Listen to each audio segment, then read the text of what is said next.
Dikarenakan keagungan kedudukan surat Al-Fatihah dan ketercakupannya terhadap tauhidullah dalam hal rububiyahnya, uluhiyahnya, dan asma wa sifatnya, kandungan permohonan petunjuk meniti jalan yang lurus.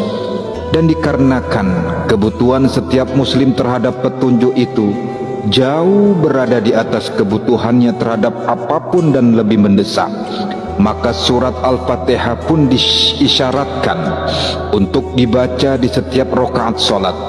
Di dalam Sahih Bukhari dan Muslim dari Ubaidah bin Samit radhiyallahu anhu, Rasulullah sallallahu alaihi wasallam bersabda, tidak sah salat bagi orang yang tidak membaca Fatihatul Kitab.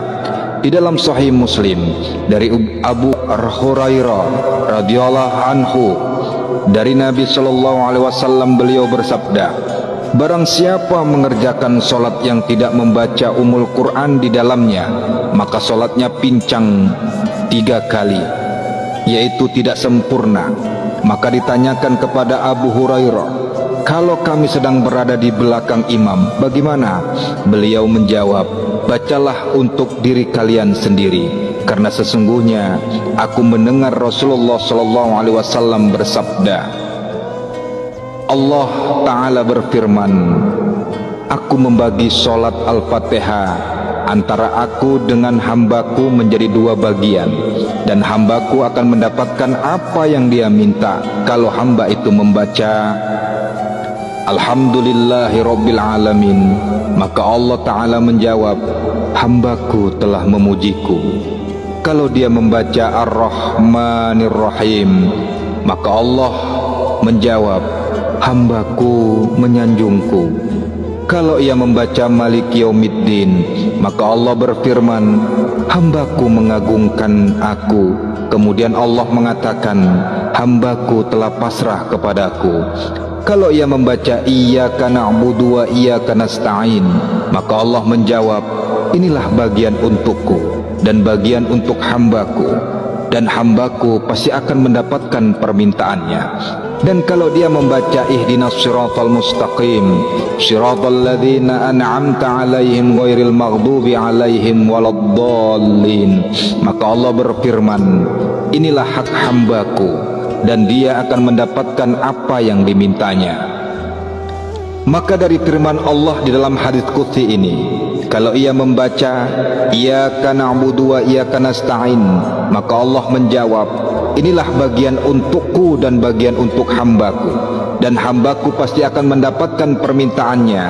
Ialah kalimat yang pertama, yaitu Iyyaka na'budu, mencakup ibadah, dan itu merupakan hak Allah. Sedangkan kalimat yang kedua, wa iyyaka nasta'in, mengandung permintaan hamba untuk memperoleh pertolongan dari Allah dan menunjukkan bahwa Allah berkenan memberikan kemuliaan baginya dengan mengabulkan permintaannya.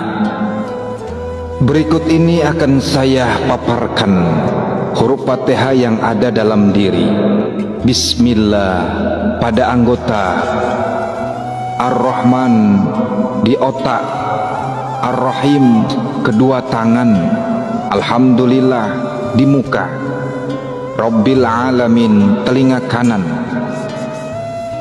Ar-Rahman telinga kiri, Ar-Rahim tangan kanan, Malik Yaumiddin tangan kiri, Iyyaka na'budu dada, wa iyyaka nasta'in leher, ihdinas siratal tulang belakang, mustaqim yang lurus, siratal ladzina an'amta urat lidah, alaihim semuanya pada kita, ghairil maghdubi empedu, alaihim hati, waladdallin hati kura, amin jantung pada kita. Inilah makna huruf Fatihah yang ada dalam diri dan jawaban Allah ketika kita membaca suratul Fatihah.